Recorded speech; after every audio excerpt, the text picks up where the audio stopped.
यद्यपि शुद्धम लोक विरुद्धम ना करणीयम ना चरणीयम।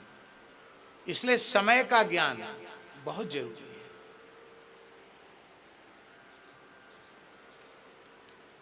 हर व्यक्ति को समय का ज्ञान होना चाहिए और सब काम समय से होता है। सब काम समय से। आप ऐसे ही चाहो कि एवरेस्ट की चोटी पर चढ़ जाओ तो संभव नहीं है। शनैः कंथा शनैः पंथा शनैः पर्वत लंघनम शनैः विद्या शनैः ज्ञानम पंचैतानि शनैः शनैः। ये 5 चीजें धीरे धीरे होती है। आप ऐसे किसी को कह दो कि नाई आ गया है, अब भद्र कराओ, इसको बाबा जी बनाएंगे, तो आज बाबा जी बन जाएगा, कल जाबाजी हो जाएगा, कल घर से भाग जाएगा।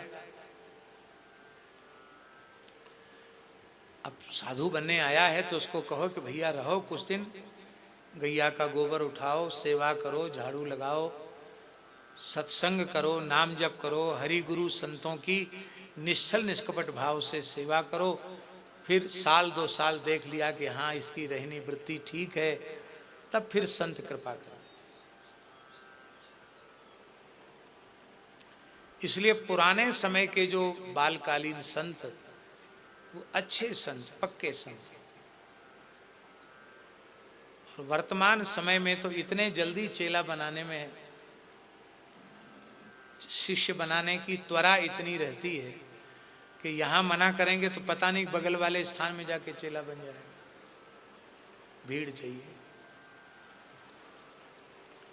तो वह भीड़ जो है वो भीड़ ही है, वो को हरि गुरु का यश नहीं बढ़ाती है।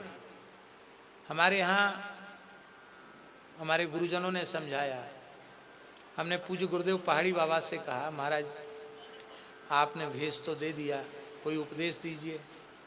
बोले बच्चा हम ज़्यादा पढ़े लिखे साधु नहीं हैं, बचपन में साधु बन गए, गैया का गोबर उठाया है, ठाकुर जी की सेवा की है, रसोई बनाई है, बर्तन मांजे हैं, यही हमारी पढ़ाई लिखाई है।